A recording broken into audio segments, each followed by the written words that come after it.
결론부터 말씀드리자면 제 남편이라는 인간은 장인어른 장례식 당일에 도망을 쳐버렸습니다. 그 인간은 회사에서 중요한 해외 출장이 있다고 말했지만 그런 말을 믿을 사람은 적어도 저희 가족 중에는 아무도 없었어요. 왜냐면 그 인간이 공항에서 상간녀랑 둘이 커플티까지 입은 채로 애정 행각을 벌이는 사진이 버젓이 찍혔거든요. 즉, 장인어른 장례식을 내팽개친 채로 상간녀와 미래를 즐기러 도망을 쳤던 것이었습니다. 그런데 말이죠. 사람 일이라는 게 때로는 참 공교롭게 흘러가는 법이더라고요. 불륜 증거 사진 속 상간녀의 얼굴을 확인한 저는 두 쓰레기들이 해외여행을 떠나도록 웃으면서 보내주었어요. 왜냐면 저는 그 상간녀가 대체 누구인지, 남편이 그 상간녀로 인해서 어떠한 인생 파국을 맞이하게 될지 아주 훤히 꿰고 있었으니까요. 그때 과연 어떤 일이 있었을지, 상간녀가 누구였기에 제가 그토록 승리를 자신했었던 건지, 그 모든 진실을 담은 사연을 지금 바로 시작해 보겠습니다. 젊을 적 저희 부모님께서는 서울에 있는 구로공단에서 이름 깨나 날리던 재봉틀 기술자 부부였습니다. 워낙 손재주도 좋고 특히나 성실하셨던 덕분에 재봉틀 기술을 남들보다 훨씬 빨리 터득한 것도 모자라서 통달할 지경에 이르셨고, 주변 공장 사장님들이 어떻게 해서든 저희 부모님을 모셔가고 싶어 했을 정도로 명성이 아주 대단했다고 하죠. 그랬던 저희 부모님께서 모든 명성을 뒤로한 채로 갑작스럽게 공장을 떠나기로 결심한 이유는 그 시절의 공장의 환경이 너무나도 나빴기 때문이었습니다. 수많은 직원들이 서로 다닥다닥 붙어 앉아서 재봉틀을 돌리는 바람에 각종 전염병이 수시로 창궐했고, 심지어는 옷감의 먼지 같은 것들 때문에 공기가 심각할 정도로 좋지 않아서 젊은 나이에 폐병 환자가 되거나 폐병으로 인해 단명하는 경우가 꽤나 많았으니까요. 그런 와중에 외동딸인 제가 태어났으니 저희 부모님 입장에서는 자연스레 딸 자식의 앞날을 걱정할 수밖에 없는 입장이셨어요. 행여 두 분 중 하나라도 폐병에 걸려서 건강을 크게 해치거나 단명이라도 하게 되면 외동딸이 편부모 가정에서 자라게 되거나 어릴 적부터 부모의 병수발을 들여야 하는 건 당연한 일이니까요. 그래서 저희 부모님은 고향인 시골 마을로 돌아가서 과수원 농사를 짓기로 결심하셨습니다. 첫 번째 이유는 딸 자식인 제가 결혼하는 모습을 볼 때까지 건강하게 살기 위해서였고, 두 번째 이유는 딸 자식인 저를 드넓고 깨끗한 자연 환경 속에서 마음껏 뛰놀면서 몸과 마음 모두가 건강한 아이로 자랄 수 있도록 해주기 위해서였어요. 물론 저희 부모님께서는 두 가지 목표를 아주 훌륭하게 이루셨습니다. 저는 시골에서 자연과 더불어 지내면서 몸과 마음이 모두 건강한 소녀로 자랄 수 있었고요. 또한 부모님께서 열심히 복숭아 농사를 지어서 뒷바라지를 해주신 덕분에 그 시절 시골 소녀치고는 공부도 아주 마음껏 할 수 있었어요. 그렇게 갓 20살이 된 저는 저의 이름이 새겨져 있는 명문대 합격 축하 현수막을 고향 마을 입구에 떡하니 걸어놓은 채로 명문대생이 되어 정든 고향을 떠났죠. 또한 제가 명문대를 졸업하고 얼마 지나지 않아서 결혼식까지 올리게 되었으니 딸 자식 결혼할 때까지는 건강하게 잘 지내고 싶어 하셨던 목표까지 모두 이루셨고요. 이처럼 저희 친정 부모님처럼 타의 모범이 되는 아주 훌륭한 부모님이 계셨던 반면에 솔직히 집 밖에 내어놓기 부끄러운 부모님도 계셨습니다. 그 부끄러운 사람들은 다름 아닌 저희 시모와 시부였죠. 특히나 시모가 저를 그다지 달가워하지 않았습니다. 그냥 달가워하지 않는 정도가 아니라 업신여기기 일쑤였어요. 바로 이런 단 한 가지의 이유 때문이었죠. 며느라, 너는 앞으로 한평생 천지신명님께 감사하는 마음으로 살아야 돼. 천지신명께서 큰 복을 내려주신 덕분에 우리처럼 귀하고 좋은 집안의 며느리가 될 수 있었으니까 말이다. 비록 지금이야 평범한 집안이 되어버렸지만 예전에는 가세가 아주 대단한 가문이었어. 대대로 기품 있게 앉아서 온종일 글 공부만 하고 붓글씨로 시를 짓던 선비님 집안이자 양반 가문이었거든. 만약 시모가 딱 거기까지만 하고 멈췄다면 저 또한 빈정이 상하는 일까지는 분명히 없었을 거예요. 가문의 내력을 자랑스럽게 생각하는 건 후손이자 집안의 현재 안주인으로서 아주 당연한 일일 테니까요. 하지만 시모의 문제는 1절을 넘어서 2절, 3절까지 아주 추태를 부려댄다는 것이었습니다. 주로 이런 식이었어요. 추석 차례상이 왜 이렇게 부실하니? 너네 친정에서는 이딴 식으로 조상님들을 업신여기는 모양이지? 무슨 말씀을 그렇게 험하게 하세요? 제가 차례상에 올린 음식 숫자만 해도 20가지가 넘어요, 어머님. 이 정도면 정스님 댁 제사상도 부럽지 않은 차례상이라고요. 더군다나 갑자기 저희 친정 얘기는 또 왜 들먹이시는 건데요? 차례상 꼬라지가 너무 마음에 들지 않아서 하는 소리지.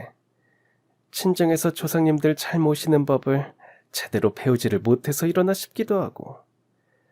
하기사 너희 친정처럼 저작거리에 굴러먹던 집안이 무슨 조상덕을 봤다고 정성스럽게 제사를 모셨겠니? 그런 것도 우리처럼 고귀한 가문 정도는 되어야 할 수 있는 일인데 안 그래?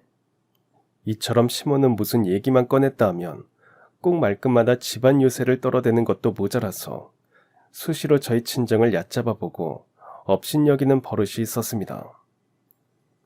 문제는 당시 저희 시댁이 말맞다나 휘황찬란한 집안이었는가 하면 그런 것도 아니었어요. 양반님네 가문 어쩌고 하는 소리는 옛날 옛적 조선시대 이야기에 불과했을 뿐 저희 남편이 태어나기 한참 전에 가문 자체가 이미 몰락을 해버렸거든요. 심지어 당시 시댁은 저희 친정처럼 과수원 농사를 지어서 먹고 사는 집안이었습니다. 비록 친정과는 멀리 떨어진 지역이기는 했지만 똑같이 농사를 지어서 생계를 유지하는 시모가 철진한 옛날 이야기를 들먹이면서 수시로 저희 친정을 업신여기다 보니까 저로서도 당연히 빈정이 상할 수밖에는 없는 노릇이었죠. 그래서 제가 시모의 추태에 맞서서 어떻게 대처했냐고요. 설마 하니 답답하게 당하면서 지냈었냐고요. 당연하게도 아닙니다. 시댁의 추태 때문에 벌어진 거의 모든 갈등 상황의 승자는 바로 며느리인 저였거든요. 심지어 제가 직접 시댁과 말다툼을 벌일 필요조차 없었습니다. 매년 겨울마다 시모가 스스로 저희 친정을 찾아와서는 저희 친정어머니 앞에 자진해서 무릎을 꿇고 머리를 조아렸거든요. 올해는 또 무슨 일로 찾아와서 무릎을 꿇으시는 거죠? 외람되지만 이번에도 사부인께 급전을 좀 빌려야 할 것 같아서요. 올해 농사도 작년이란 재작년처럼 폭삭 망해버리는 바람에 이번 겨울을 버텨낼 만한 생활비가 없습니다. 양가가 똑같이 과수원 농사 지어서 먹고 사는데 왜 유독 사부인네 과수원만 매년 흉년이 드는 거랍니까? 혹시 아직도 그 이유를 모르는 건 아니죠? 그거야 운이 나빴던 탓이겠죠. 농사라는 게 원래 하늘이 알아서 풍년을 내려주거나 흉년을 내려주는 것일 테니까요. 아니 어떻게 사부인은 볼 때마다 그렇게 한심한 소리를 입에 담을 수가 있는 거죠? 사부인네 과수원이 매년 흉년을 면치 못하는 이유는 농사짓는 사부인이랑 사돈이 배짱이처럼 게으르기 때문이잖아요. 농사꾼이라는 사람들이 과수원을 제대로 돌보지를 않는데 세상 천지 무슨 수로 풍년이 들 수가 있겠냐고요. 아유, 너무 면목 없게 되었습니다. 일단 당장 올겨울 버틸 생활비를 빌려주시면 내년에 수확하는 대로 꼭 갚아드리겠습니다.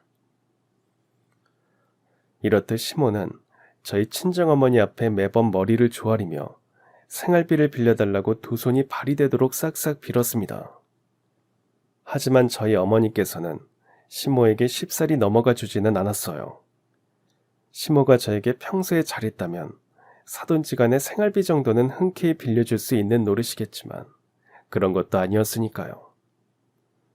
그래서 말하자면 친정어머니께서는 딸자식인 저를 대신해서 추잡한 시모에게 혼쭐을 내준 셈이었습니다. 안달이 난 시모는 몇 날 며칠을 계속 찾아와서 싹싹 빌었고 어머니께서는 시모의 애간장을 태울 만큼 다 태워놓고 나서야 심지어 훈기의 말을 서너 시간씩이나 늘어놓은 다음에 생활비를 빌려주셨거든요. 게다가 필요한 생활비 전액을 다 빌려준 것도 아니었어요. 딱 굶어 죽지 않을 정도로만 빌려주시면서 이자 또한 아주 똑부러지게 챙겨받으셨죠. 덕분에 제가 시모와의 다툼에서 매번 승리를 거둘 수 있었던 것이었습니다. 제 입에서 올해 농사는 잘 되고 계세요. 올해는 저희 집에서 무릎 꿇는 일은 없어야 할 텐데요 하는 말 한마디가 나오는 순간 시모는 마치 꼬랑지를 말듯이 기가 팍 죽어버리기 일쑤였으니까요. 그런데 참으로 공교로운 사건이 벌어지고야 말았습니다. 그 추잡하고 게으른 농사꾼이었던 시댁이 하루아침에 돈벼락을 맞았거든요. 시댁 과수원이 있는 동네에 개발 사업이 확정되었기 때문이었습니다. 그 바람에 시댁은 과수원 땅을 팔아서 꽤나 큰 졸부가 되었고 당연히 기고만장해졌어요. 세상살이랑 결국엔 운빨이고 인생 또한 한방이라는 말을 입에 달고 다니기 시작했고 이루 말로 다 표현할 수 없을 정도로 아주 과도한 사치를 부리기 시작했죠.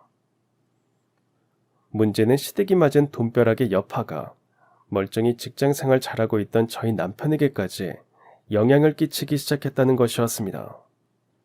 제가 퇴근하고 보니까 남편이 거실에 혼자 앉아서 몇백만 원짜리 새 골프채를 아주 정성스럽게 닦고 있지 뭐예요. 너무나도 기가 막혔던 저는 당장에 따져 물었습니다. 당신 지금 이게 뭐하는 짓이야? 평범하게 직장 생활하는 처지에 몇백만 원씩이나 하는 골프채 세트가 가당키나 하느냐고. 내 돈으로 산 거 아니니까 괜히 걱정하지 마. 우리 엄마가 선물로 보내주셨더라고. 원래 우리 집안이 양반님네 가문이었잖아. 요즘으로 치면 상류층 가문이었던 셈이고. 그래서 아들 자식한테 몇백만 원짜리 골프채를 세트로 사주면서 유유자적 골프나 치면서 살라고 가르치디? 아유, 너무 그렇게 삐딱하게 생각할 필요까지는 없잖아. 이제 더는 농사나 짓는 가난한 집안이 아니라고. 돈벼락 맞은 덕분에 다시금 상류층으로 합류하게 됐으니까. 이제 나도 상류층 자제들답게 골프 같은 것도 치면서 인생 즐겨봐야지. 와, 나 참 기가 막혀서 정말. 하는 말을 들어보면 조만간 직장도 때려치우겠다. 안 그래도 고민하는 중이었어. 부잣집 아들이 남의 회사 말단 직원으로 빌빌대면서 지낼 필요는 없으니까. 순간 제 마음에는 아주 큰 경각심이 자리를 잡았습니다. 시댁이 맞은 돈벼락이 제 남편을 망치는 것도 모자라서 나아가서는 저의 인생 또한 망쳐놓게 될지도 모른다는 걱정이 들었거든요. 남편이 돈벼락에 눈이 돌아서 흥청망청 나태한 인간으로 변해버릴 경우 그 피해는 아내인 저에게까지 영향을 미치게 될 건 당연지사였으니까요. 이에 저는 남편을 아주 호되게 다잡았습니다. 졸부들이 부자 대접을 받지 못하는 이유가 뭔지 알아? 졸지에 거머쥔 큰돈을 주체하지 못해서 결국엔 그 돈 때문에 인생을 말아먹기 일쑤이기 때문이야. 아유, 설마니 우리 집이 그렇게 쉽게 망하겠어? 우리 엄마랑 아빠 통장에 쌓여있는 현금이 얼마나 어마어마한데. 그래, 좋아. 정 그렇게 생각이 된다면 당장 나랑 이혼하던가. 이혼한 다음에 평생 부모님 통장에 빨대 꽂고 흥청망청 살다가 인생 나락을 가든지 말든지 난 신경 안 쓸 테니까. 이혼이라고? 아, 당신 진짜 그렇게까지 해야겠어? 지금 상황이 오죽 심각하면 내 입에서 그런 말까지 나오겠냐고. 당신이 계속 그딴 정신머리로 살 것 같으면 내 입장에서는 하루빨리 이혼하는 것 말고는 답이 없으니까 당신 스스로 잘 생각해봐. 원래 돈이라는 게 올바르게 잘 쓰면 세상에서 가장 편리한 도구가 되어주지만 헛된 사치심과 허영심에 사로잡혀서 흥청망청 살다 보면 돈만큼 위험한 물건이 또 없는 법이야. 돈벼락 맞았답시고 흥청망청 살다가 그 길로 인생 막장까지 떨어지는 졸부들처럼. 참 다행스럽게도 남편은 제 말을 한 귀로 듣고 한 귀로 흘리지 않은 모양이었습니다. 바로 이튿날 골프채 세트를 자진해서 시댁으로 돌려보냈거든요. 그리고는 제 손을 꼭 잡으면서 돈이라는 악마에게 자기가 잠깐 흔들렸었다고, 다시는 그런 일 없을 거라고 사과해 주었어요. 이후 저는 남편이 예전처럼 얌전히 회사를 잘 다니는 모습을 보고 나서야 한시름 덜게 되었는데요. 하지만 그때 저는 전혀 몰랐습니다. 그날 있었던 그 일은 그저 앞으로 벌어질 대전쟁에 서막에 불과할 뿐이었다는 것을 말이죠. 그러한 대전쟁은 인간으로서는 도저히 맞서 싸울 수 없는 자연재해와도 같은 형태로 첫 모습을 드러냈습니다. 시댁이 졸부가 되던 바로 그 해에 저희 친정에 아주 크나큰 병고가 닥쳐왔거든요. 하늘이 배짱이처럼 게으른 농사꾼이었던 시댁에게는 돈벼락을 내려주시더니 우직하고 성실한 농부셨던 저희 친정 부모님께는 과수화상병이라는 대재앙을 내려주셨습니다.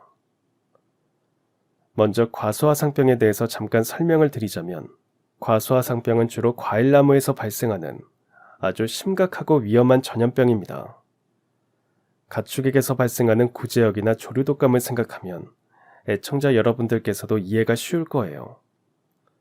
그런 과수화상병으로 인해 저희 친정은 삽시간에 무너져 내렸습니다. 저희 부모님께서 애지중지 키우셨던 복숭아 나무들이 국가에서 파견된 방역 요원들의 손길에 의해 모조리 벌목되어 불태워졌고, 심지어 그 잔해를 저희 부모님네 과수원에 파묻혔죠. 법이 그렇게 되어 있었으니까요. 더욱이 잔인했던 건 땅 주인인 저희 부모님조차 앞으로 몇 년 동안 과수원 땅에 한 걸음도 들어갈 수 없게 되었다는 사실이었습니다. 당연히 앞으로 몇 년 동안 그 과수원에 다시 나무를 심어서 농사를 짓는 일도 금지되었고요. 물론 과수원 땅을 팔아서 당장 시급한 생활비를 마련하는 일도 금지되었습니다. 이 또한 법이 그렇게 되어 있었기 때문이었어요. 과수화상병의 재발 및 전염을 막기 위한 법적 조치였거든요. 이렇듯 과수화상병은 저희 부모님으로부터 하루아침에 생계수단을 모두 빼앗아 가버렸고, 친정 부모님께서는 당장 그의 겨울을 버틸 생활비조차 빠듯한 상황에 놓여버리게 되셨는데요. 그런 절체절명의 위기 속에서도 저희 부모님께서는 아주 심지가 굳은 분들이셨습니다.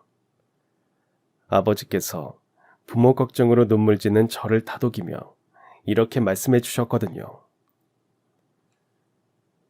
사람 일은 끝까지 다 겪어봐야 아는 거란다. 비록 지금은 상황이 많이 힘들지언정 하늘도 다 뜻이 있어서 우리 가족에게 이런 고난을 내려준 것일 테니 흔들림 없이 이겨내자꾸나. 우리 가족이 지금의 역경을 훌륭하게 이겨내면 하늘께서도 미리 정해주셨던 그대로의 축복을 내려주실 거다. 친정아버지의 바로 그 말씀이 주저앉아 있던 저를 다시금 일으켜 세워주셨습니다. 눈앞의 고난을 이겨낸 뒤에 맞이할 크나큰 축복과 행복을 위해 힘껏 나아가겠노라는 결심을 딸자식의 마음속에 심어주셨던 거죠. 물론 당시 저희 부모님께서 정말 아무런 대책 없이 오직 굳은 심지만을 내비치셨던 건 절대로 아니었습니다. 저희 부모님에게는 꽃다운 청춘을 모두 다 바쳐서 손에 거머쥔 기술이 있었거든요. 젊을 적 구로공단에서 이름 깨나 날리셨던 저희 부모님께서는 의류도면대로 옷감을 직접 재단하고 재봉틀을 올려서 옷을 제작하는 분야에서만큼은 대한민국 최고 베테랑이라고 말해도 과언이 아닐 정도였죠. 그래서 저와 친정 부모님은 가내 수공업 공장을 시작해보기로 결정했는데요. 다만 그 와중에도 몇 가지 소소한 문제는 있었습니다. 그건 바로 의류 디자인을 누가 할 건지에 대한 문제였어요. 저희 부모님께서는 옷을 만드는 기술은 분명 아주 탁월했지만 그렇다고 한들 의류 디자인까지 능통하셨던 건 아니었거든요. 하지만 그러한 문제 또한 저희 부모님께서 한평생 성실하게 살아오셨던 덕분에 아주 쉽사리 해결될 수 있었어요. 부모님께서 청춘을 다 바쳐서 기술을 얻으셨다면 부모님께서 성실하게 농사를 지었던 덕분에 엮을 수 있었던 결실이 아주 가까이에 있었거든요. 그건 바로 저였습니다. 성실한 부모님의 뒷바라지 덕분에 명문대를 졸업할 수 있었던 제 전공이 다름 아닌 패션 디자인 학과였으니까요. 비록 당시 저는 디자인 쪽 일이 잘 풀리지 않아서 평범한 사무직으로 일하고 있었지만 어찌 보면 전화위복인 셈이나 다름이 없었습니다. 과소화상병이 계기가 되어서 제가 원래 꿈이었던 패션 디자이너의 길을 다시금 걷게 된 것이나 다름이 없다는 생각이 들었거든요. 아무튼 이제 남은 건 어떤 옷을 만들어서 파느냐 하는 문제만 남게 되었는데요. 하늘이 무너져도 솟아날 구멍이 있다더니 제가 졸업한 대학교의 패션 디자인 학과 교수님으로부터 그 해답을 찾을 수 있었습니다. 내가 한평생 바쁘게 사느라 여태껏 결혼을 못했다는 얘기는 이미 너도 다 알고 있지? 저 학교 다닐 때까지만 해도 미혼이셨다는 건 알고 있었어요. 아직까지도 혼자 계실 줄은 몰랐고요. 그럼 혼자서 어떻게 지내세요? 적지 않은 나이에 많이 외로우실 텐데. 유기견을 몇 마리 분양받아서 키우고 있어. 그 녀석들이 워낙 애교가 많아서 도통 외로움을 느낄 새도 없고. 맞다. 이참에 너도 그쪽으로 길을 잡아보는 건 어떻겠니? 글쎄요. 일단 지금은 발등에 불이 떨어진 꼴이라서 유기견까지 맡아서 돌볼 여력이 없을 것 같아요. 그게 아니라 반려동물을 위한 옷을 만들어 보라는 얘기였어. 우리나라가 갈수록 결혼도 늦게 하고 젊은 부부들이 아이 낳기를 꺼려하는 세상이 될 거라잖니. 반면에 반려동물에 대한 상업적 수요는 조만간 그야말로 폭발할 예정이고. 교수님의 조언은 참으로 일리가 있는 말씀이었습니다. 당신은 우리나라가 갈수록 핵가족화되어 가던 상황이었던 데다가 향후 저출산 시대를 맞이하게 될 건 자명한 일이었거든요. 그런 변화의 중심에 반려동물들이 막 자리를 잡아가기 시작하던 무렵이었고요. 자녀를 다 키워서 분가시킨 어르신들께서는 반려동물들과 노후를 함께 보내며 외로움을 달래고 젊은 부부들 또한 반려동물을 키우며 심리적 위안을 받고 그러한 방식으로의 삶의 변화가 막 시작되고 있던 무렵이었다고나 할까요. 당연히 반려동물을 위한 용품들과 옷가지들에 대한 시장 수요가 조만간 폭발하게 될 예정이었고요. 더욱이 교수님의 이어지는 마지막 말씀이 제가 새 삶을 향해 나아갈 수 있는 원동력이 되었습니다. 사람 일은 원래 다 때가 있는 법이란다. 지금 너도 마찬가지 아닐까? 지금까지는 일이 잘 안 풀려서 패션 디자이너의 꿈을 포기할 수밖에는 없었지만 이번에 발등에 불이 떨어진 일을 계기로 다시금 꿈을 향해 나아가보렴. 어쩌면 이번이 너에게 주어진 마지막 천재일호의 기회일지도 모르니까. 이에 저는 반려동물 의류 제작 사업을 해보기로 결심을 굳혔고 곧장 회사에 사표를 냈어요. 그동안 모아두었던 적금이랑 퇴직금으로 서울 근교에 작은 가내 수공업 공방을 마련했고 그곳으로 친정 부모님을 모셔와서는 곧장 사업을 시작했습니다. 제가 반려동물들의 의류를 디자인하면 기술자인 부모님께서 그 디자인을 솜씨 좋게 옷으로 만들어주시고 그렇게 완성된 옷들을 인터넷으로 판매하는 형식의 사업이었죠. 물론 처음에는 말처럼 쉽지가 않았습니다. 특히나 제가 반려동물의 옷을 디자인해 본 적이 없었기에 이런저런 시행착오를 겪어야만 했죠. 그런 와중에 똥파리 한 마리가 저희 친정어머니를 찾아왔습니다. 그 똥파리는 젊을 적 구로공단에서 저희 어머니와 함께 일하던 직장 동료였는데요. 그렇다는 건 그 아주머니도 젊을 적에는 똑같이 가난하셨을 텐데 어찌된 일인지 수십 년 만에 저희 어머니를 찾아온 그 아줌마의 모습은 금붙이로 치렁치렁 치장한 복부인이었습니다. 얘기를 듣자하니 딸 자식 덕분에 인생 역전을 맞이했다더라고요. 우리 딸이 어려서는 그렇게 공부도 안 하고 여기저기 사고만 치고 다니더니만 그게 다 어른 돼서 효도하려고 그랬던 거더라고. 우리 딸이 사업을 시작하네 어쩌네 떠들고 다닐 때까지만 해도 반신반의했었는데 막상 사업을 시작하기가 무섭게 태박을 내버리지 뭐야. 그런데 그런 이야기를 듣는 저희 어머니의 반응이 조금 이상했습니다. 이 친구가 딸 자식 덕분에 허사를 누린다는 이야기를 들었으면 당연히 축하를 해주게 마련이잖아요. 하지만 저희 어머니의 반응은 냉담하면서도 꽤나 단호했어요. 그래, 알았어. 여하간 우리 식구들은 지금 많이 힘드니까 너네 딸 사업에 투자하라는 소리는 하지 마. 친구 사이에 괜히 마음 상하는 일 생길까봐 무섭거든. 아유, 넌 대체 나를 뭘로 보는 거니? 그냥 옛 친구가 다시 상경했다길래 얼굴이나 보려고 찾아왔을 뿐이야. 얼굴 봤으니까 됐지? 커피 다 마셨으면 이제 그만 돌아가줘. 새로 시작한 일 때문에 엄청 바쁘거든.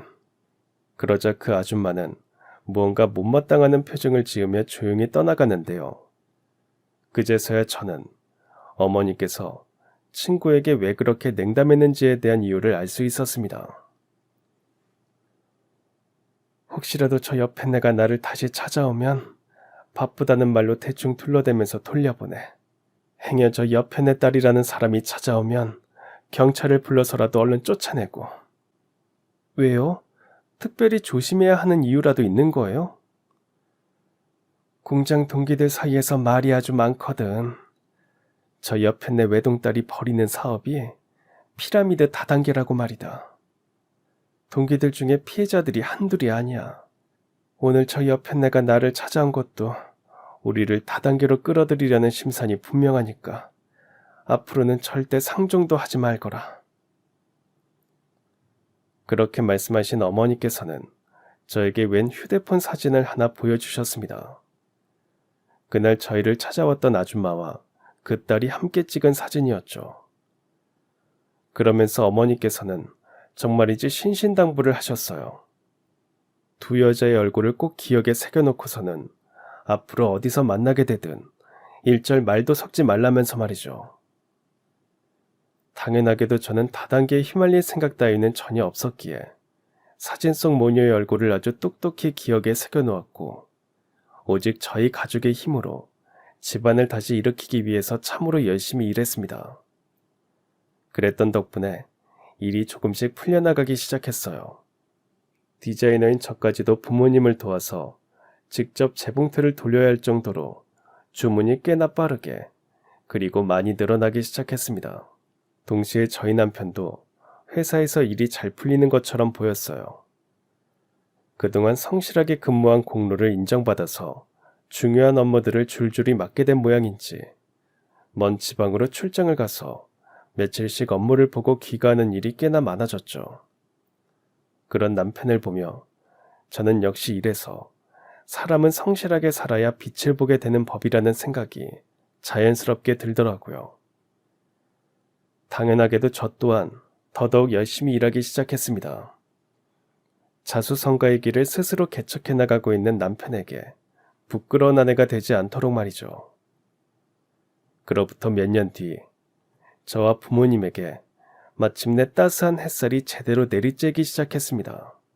저희 가내 수공업 공장이 우리나라에서 제일 큰 인터넷 쇼핑몰 중 하나로부터 입점 제안을 받게 되었습니다. 다만 그 입점 계약이 체결되려면 발주 물량을 맞출 수 있도록 정식으로 공장을 만들고 솜씨 좋은 재봉사님들도 모셔와야만 했는데요. 이번에도 역시나 저희 부모님의 성실했던 젊은 시절이 아주 크나큰 보답을 해주었습니다. 젊을 적 저희 부모님의 명성을 익히 들어서 잘 알고 있던 사장님들께서 저희가 공장을 마련할 수 있도록 선뜻 투자금을 내어주셨고 부모님과 함께 재봉틀을 돌리던 과거의 베테랑 동료분들께서 앞으로의 성공 가도를 함께 걷기 위해 저희 공장에서 근무하기로 결정해 주셨거든요. 덕분에 저희는 정식으로 입점 계약을 체결할 수 있었고 첫 발주 물건을 보내던 날에는 저와 부모님이 서로를 얼싸안고 감동의 눈물을 흘렸는데요. 애석하게도 아버지께서는 저희 공장이 크게 번창하는 모습을 지켜볼 수 없게 되어버리고야 말았습니다. 늦은 밤 혼자 차를 타고 직원분들께 드릴 간식을 사러 나가셨다가 그만 교통사고로 세상을 떠나게 되셨거든요. 급하게 응급실로 도착한 저의 손을 꼭 붙잡고 이런 유언 한마디를 남기신 채로 말이죠. 사람 일은 끝까지 가봐야 안다는 말을 절대로 잊지 말거라. 공장이 지금 잠깐 잘 나간다고 해서 방심하지 말아야 할 것이며 다소간의 큰 성공을 거두었다고 해서 허황된 사치심에 물들어서는 절대로 안 될 것이야. 이제 너는 수많은 가정을 건사하는 사장님이 된 만큼 매사에 신중하고 올바르게 처신해야 할 것이야. 이 아버지의 마지막 말을 꼭 명심하렴. 이처럼 저희 아버지께서는 돌아가시던 그 순간까지도 타의 모범이 될 만한 아주 훌륭한 분이셨습니다. 하지만 정반대인 사람들 또한 여전히 제 곁에 남아있는 상황이었죠. 그 자들은 바로 시모와 시부였습니다. 그나마 다행이었던 건 시모와 시부가 저에게 사돈의 장례식장이 멀어서 조문을 안 가겠다는 문자 메시지만 한 통 띡 하고 보냈다는 점이었어요. 그 몹쓸 양반들이 장례식장에 와서 추태를 부리는 것보다는 차라리 와주지 않는 편이 고마울 지경이었죠. 하지만 제 남편까지 그러면 안 되는 거잖아요. 그렇죠. 제가 갑자기 이런 얘기를 꺼내는 이유는 남편이 정말 그런 짓거리를 벌였기 때문이었습니다. 당시 저는 아버지의 입관을 준비하느라 정신이 없었는데요. 그런 저에게 남편이 대뜸 이런 말을 짓거리더라고요. 미안하지만 나도 장인어른 장례식에는 불참이야. 회사에서 아주 중요한 외국 출장이 잡혔거든. 그게 지금 무슨 말 같지도 않은 소리야. 세상 천지 상중인 사이를 외국 출장 보내는 회사가 대체 어딨다고 그래? 요즘 내가 회사에서 슬슬 인정을 받기 시작한 거 당신도 잘 알잖아. 나도 어쩔 수 없이 출장을 다녀와야 하는 입장이니까 이해 좀 해주라. 때마침 상주 회사 직원분께서 장례 절차에 대해 논의하기 위해 저를 찾아왔습니다. 이에 저는 남편에게 이상한 소리 하지 말고 상복부터 제대로 차려입고 있으라며 단단히 경고를 해둔 채로 어쩔 수 없이 잠깐 자리를 떴는데요. 논의를 마치고 돌아와 보니 남편이 온데간데 없이 사라져버렸더라고요. 그 정신머리 없는 인간이 자기 장인어른 장례를 내팽개치고서는 냅다 주랭랑을 쳐버린 것이었죠. 졸지에 저는 어머니와 단둘이서 아버지의 장례를 치르는 처지가 되어버리고야 말았습니다. 생각 같아서는 당장에 공항으로 쫓아가서 그 인간의 머리채를 죄다 뽑아놓으며 이혼 선언을 해버리고 싶었지만 그렇게 할 수도 없는 노릇이었어요. 상주가, 딸 자식이 아버지의 장례식장을 비울 수는 없으니까요.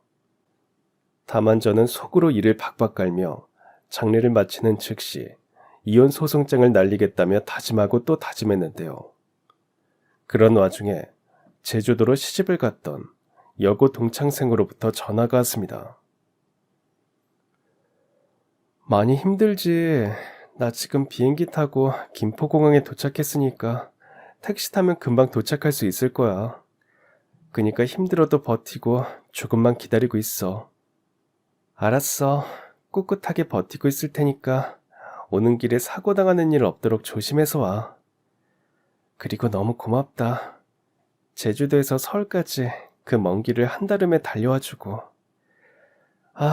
정작 장례식장을 지키고 있어야 하는 인간은 냅다 도망을 쳐버렸는데. 그 말을 끝으로 제가 막 전화를 끊으려던 찰나였습니다. 휴대폰 너머로 무언가에 아주 크게 놀란 듯한 동창생의 목소리가 넘어왔어요. 잠깐만 전화 끊지 말아봐. 내가 방금 아주 해괴한 장면을 눈앞에서 직접 목격했거든?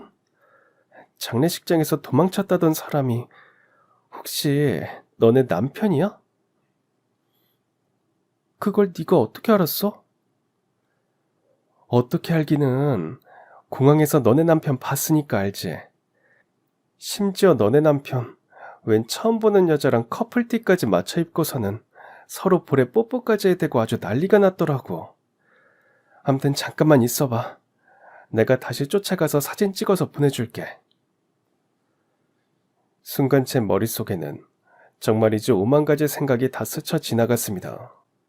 그런 생각의 끝에서 그동안 남편이 지방에 출장을 떠나며 며칠씩 묵고 돌아왔던 일이 사실은 출장이 아니라 상간녀랑 놀러 다니느라 그랬던 것이라는 일종의 확신마저 들었습니다. 그렇지 않고서야 밖에서 헛짓거리를 하고 다닐 시간 자체가 없었으니까요. 물론 그 인간이 바람을 피우고 있었다는 사실은 이미 이혼을 결심하고 있던 저에게는 크나큰 호재였습니다. 향후 벌어질 이혼 전쟁에서 불륜 현장을 포착한 사진만큼 저에게 유리한 증거는 또 없을 테니까요. 이에 저는 친구에게 도쓰레기 얼굴이 최대한 잘 나오도록 사진을 찍어서 보내달라 부탁했고, 채 몇 분이 지나지 않아서 그 인간이 커플티를 입은 채로 상간녀와 서로 팔짱을 끼고 있는 사진이 도착했는데요. 그 사진 속 상간녀의 얼굴을 단번에 알아본 저는 곧장 친구에게 전해서 이렇게 말했습니다. 혹시 지금도 그 쓰레기들 근처를 맴돌고 있는 거야? 당연하지.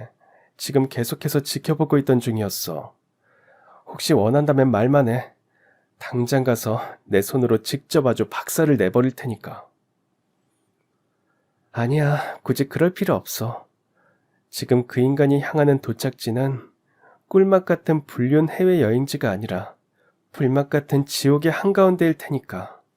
정말 그랬습니다.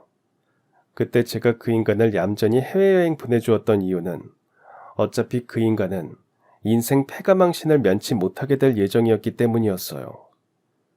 그 정신머리 없는 인간이 불륜 상대를 골라도 아주 제대로 잘못 골랐더라고요.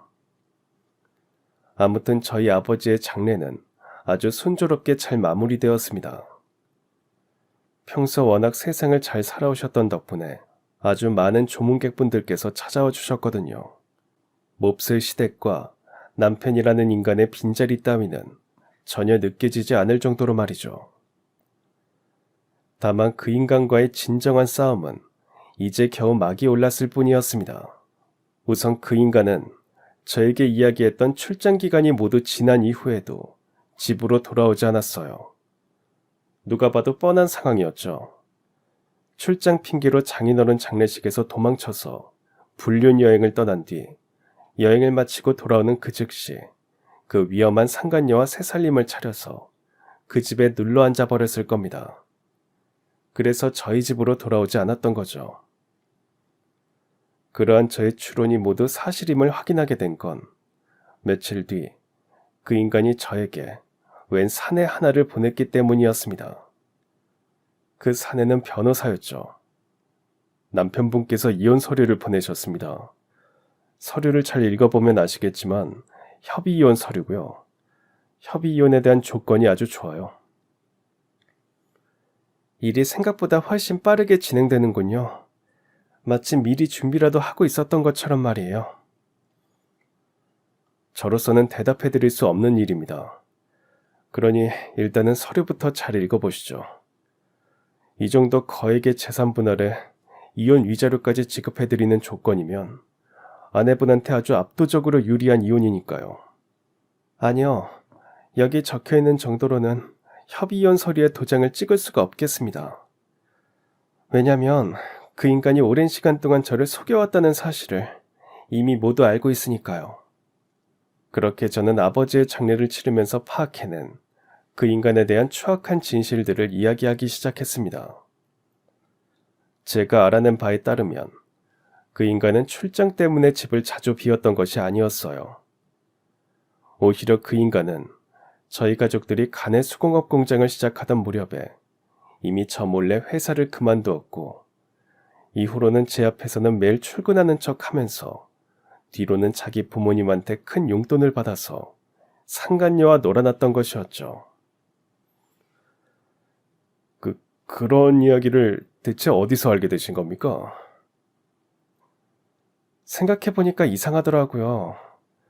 직원이 상을 당했으면 회사분들이 당연히 조문을 와야지 마땅한 일인데 단 한 분도 오지 않으셨으니까요. 그래서 제가 그 인간이랑 제일 친하게 지내던 직장 동료분을 수소문해서 연락을 했더니 이미 꽤 오래전에 회사도 그만두었다면서 모든 진실을 들려주더라고요. 눈치를 보아하니 새 여자가 생긴 것이 확실해 보이기도 했었고, 심지어 회사를 그만두면서도 부모님 재산으로 호의호식 할 거라면서 아주 싱글벙글 사방팔방 자랑질을 해대고 다녔다면서 말이죠. 하면 저희 의뢰인 쪽에서 어떻게 해주시기를 바라십니까? 외도 증거도 명확하고 그 외도를 저지르기 위해서 꽤나 오랜 시간 동안 저를 기만했으니까 그에 비례해서 재산 분할이랑 위자료를 훨씬 더 많이 받아야 하지 않을까요? 그러자 변호사는 잠시 그 인간과 전화 통화를 하더니 직원들을 시켜서 새 협의 이혼 서류를 저에게 가져다 주었습니다.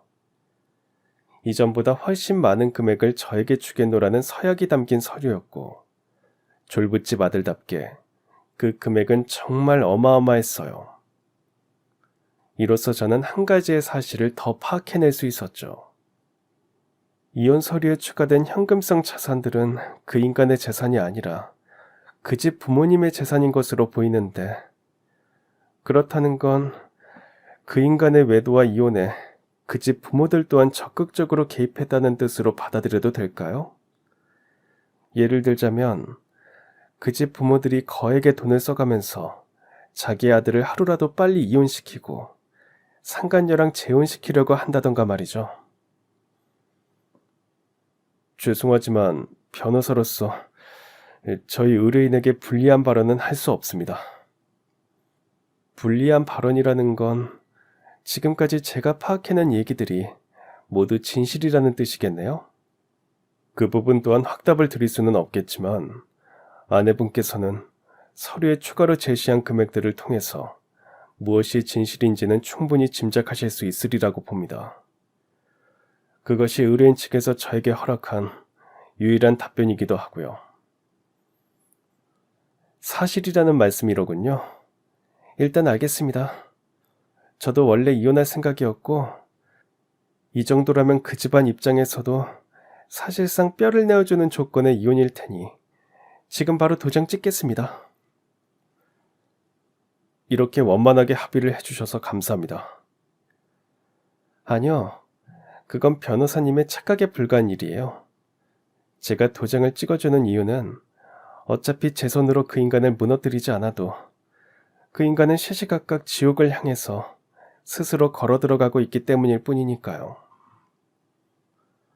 이로써 저는 아주 압도적인 조건을 거머쥐며 이혼 서류에 도장을 찍었습니다. 졸부네 집 아들의 이혼답게 그야말로 어마어마한 재산과 위자료를 받게 되었죠. 물론 저의 진정한 승리는 재산 분할이나 위자료가 아니었습니다. 문제의 상간녀로 인해 그 인간과 가족들이 맞이할 아주 파멸적인 결과가 이미 예정되어 있었으니까요.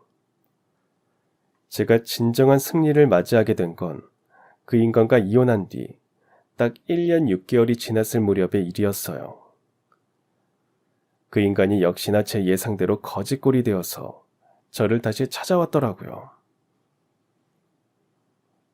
저기 혹시 말이야, 우리 다시 재결합하는 건 아무래도 어렵겠지? 헛소리 따위 집어치워. 다 내팽개치고 도망칠 때는 언제고 이제 와서 대체 무슨 소리야? 아이, 당신이 그렇게 나올 줄 알았어. 그럼 있잖아. 우리 이혼할 때 나랑 우리 부모님이 넘겨줬던 우리 집 재산이랑 위자료 있잖아. 그거 반만큼이라도 돌려줄 수 없을까? 사정이 많이 안 좋아져서 그 돈이라도 돌려받지 않으면 꼼짝없이 거지꼴 되게 생겼거든. 왜? 눈 맞아서 놀아났던 상간녀랑 그 모친이라는 인간한테 제대로 뜯겨먹히기라도 한 거야? 그걸 어떻게 알았어? 어떻게 알기는. 그 상간녀가 실은 우리 엄마 친구네 딸이거든. 모녀가 쌍으로 남의 집 재산 쪽쪽 빨아먹는 다단계 사기꾼들이고. 네, 맞습니다. 지난날 친구가 공항에서 사진을 찍어준 상간녀가 바로 저희 어머니께서 상종도 하지 말라던 다단계 사기꾼 아줌마의 딸이었던 것이었습니다. 정확히 말하자면 모녀가 둘이서 쌍으로 남의 집 가정을 파탄내놓는 아주 추악한 다단계 꾼들이었던 거죠. 그래서 제가 그동안 회심의 미소를 지을 수 있었던 것이었어요. 다단계하는 여자한테 눈이 팔려버린 결과는 안 봐도 비디오일 테니까요. 아무튼 제가 모든 진실을 폭로하자 그 인간은 눈물을 뚝뚝 흘리면서 한탄을 하기 시작했습니다. 그런 사실을 미리 알았으면 귀뜸이라도 좀 해주지 그랬어. 나랑 우리 부모님은 그런 줄도 모르고 그 여자들이 더 큰 부자 만들어준다는 말에 속아서 전 재산을 몽땅 가져다 바쳤다가 패가망신하게 생겼잖아. 얘라이 빙구 같은 자식아. 내가 그걸 누구 좋으라고 알려주겠냐? 장인어른 장례식까지 내팽개치고서 상간녀랑 해외여행까지 떠난 인간한테 뭐 이쁘다고 그걸 알려주겠어? 그리고 원망을 하고 싶거들랑 너네 부모님께 가서 해. 그놈의 허영심, 돈욕심 때문에 더 큰 부자 되겠답시고 설치다가 집안을 쫄딱 말아먹은 것도 모자라서 아들 자식 인생까지 망쳐놓은 건 다름 아닌 너네 부모라는 작자들이니까. 여기서 우리 부모님 얘기가 왜 나와? 정상적인 부모였다면 아들 자식이 외도를 저지르면 등짝을 때려서라도 뜯어 말리고 사돈 며느리 앞에 무릎 꿇고 사죄를 올렸겠지. 우리 부모님이라고 그 여자가 그런 나쁜 사람일 줄 알았겠냐? 그저 돈 어마어마하게 잘 버는 사업가라고만 생각했으니까 이참에 집안 재산도 몇 배로 확 불려놓을 겸 아들 자식 팔자도 제대로 고쳐주려고 그 여자랑 내 사이를 밀어주셨을 뿐이지. 아무튼 제발 그때 그 돈의 반만큼이라도 돌려주라. 우리 엄마가 나 몰래 빚까지 엄청 크게 얻어가지고 당장 돈 못 갚으면 빚쟁이들한테 몰매 맞게 생겼단 말이야. 예전은 속으로 아주 큰 한바구음을 지었습니다. 제 예상보다 훨씬 더 처참하게 무너져 내렸더라고요. 하지만 저는 그런 생각을 속으로 감춘 채로 일단 알았으니 같이 갈 곳이 있다면서 그 인간을 차에 태워 어디론가 향했습니다. 그렇게 한참을 차를 달려 도착한 곳은 커다란 전원주택이 지어지고 있는 공사 현장이었는데요. 그곳에서 저희 친정어머니의 모습을 목격한 그 인간이 눈이 휘둥그레지며 저에게 이렇게 말했어요. 뭐야? 장모님께서 왜 노가다꾼들이랑 같이 공사일을 하고 계셔? 설마 너네 집도 개털된 거야? 돈 없는 모습 보여주려고 일부러 여기까지 데리고 온 거냐고. 아니, 오히려 돈이 많다는 걸 보여주려고 여기까지 데리고 왔는데?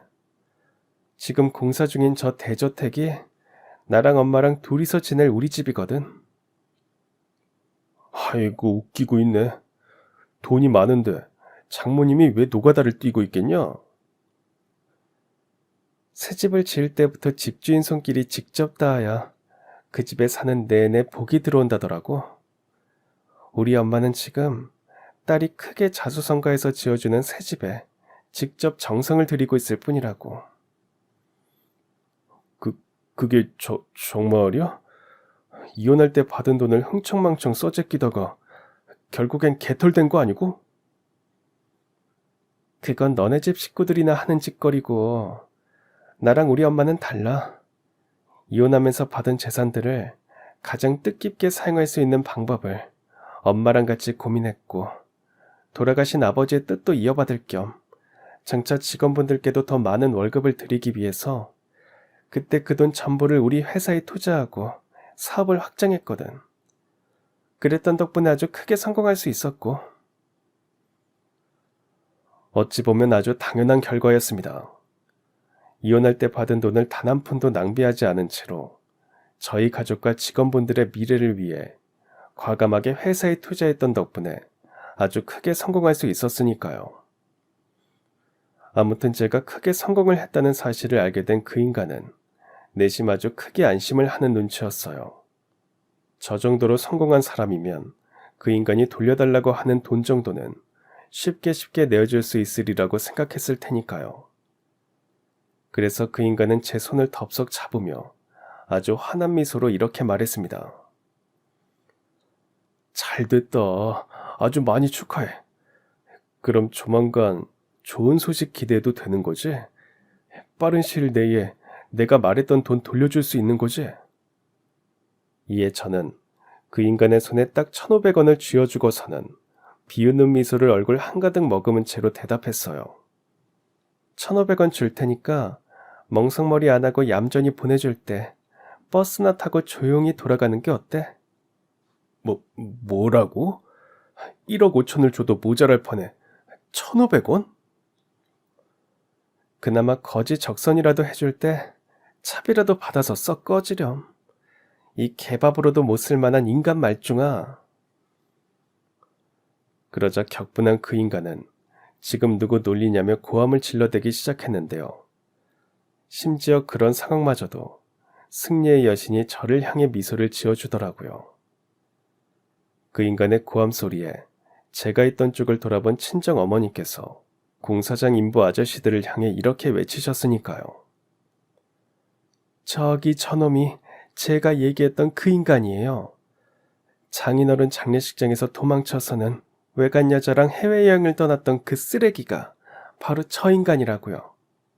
그러자 평소 저희 어머니를 통해 그 인간의 악행을 익히 들어서 알고 있던 공사장 인부 아저씨들의 분노가 그 인간을 향해 고스란히 쏟아졌습니다. 결국 그 인간은 인부 아저씨들에게 거의 멍석마리를 당하다시피 쫓겨나고야 말았고, 저희 모녀는 그 인간이 절뚝이는 걸음으로 꽁지가 빠져라 도망치는 그 인간을 향해 비웃음과 조롱 가득한 미소를 날렸죠. 너무나도 속 시원하고 통쾌한 순간이었습니다. 아무튼 이로써 그 인간과 저 사이의 악연은 저희 모녀의 완벽한 승리로 끝이 나게 되었습니다. 얼마 뒤 저희 모녀는 한적한 교회에 마련한 새 저택에 입주해서 아주 행복하게 잘 지내고 있어요. 우리나라의 반려동물 열풍이 시작된 덕분에 저희 회사 또한 끝도 없이 번창해 나가는 중이고요. 이래서 돌아가신 아버지의 말씀처럼 사람 일은 끝까지 살아봐야 아는 법이라고 하는 건가 봐요. 한때 저희 집안은 과소화상병 사태로 인해서 폭삭 망했었지만 그 일이 계기가 되어서 저희 집안은 예전보다 훨씬 잘 될 수도 있었을 뿐더러 저 또한 한때는 포기했던 디자이너라는 꿈에 다시 도전해서 크게 성공할 수 있었으니까요. 반면에 전 남편과 전 시댁은 그야말로 패가망신을 면하지 못하게 되었습니다. 다단계 사기꾼에게 전 재산을 빼먹히는 과정에서 지인들에게 여기저기 큰 돈을 참 많이도 빌렸었는데요. 그 일이 화근이 되어서 지금은 거지꼴로 도망다니는 신세가 되어버렸죠. 또한 다단계 상간녀와 그 엄마라는 인간 또한 결국 교도소로 잡혀 들어갔어요. 판결받은 형량이 많은 건 아니지만 그런 건 전혀 중요하지 않습니다.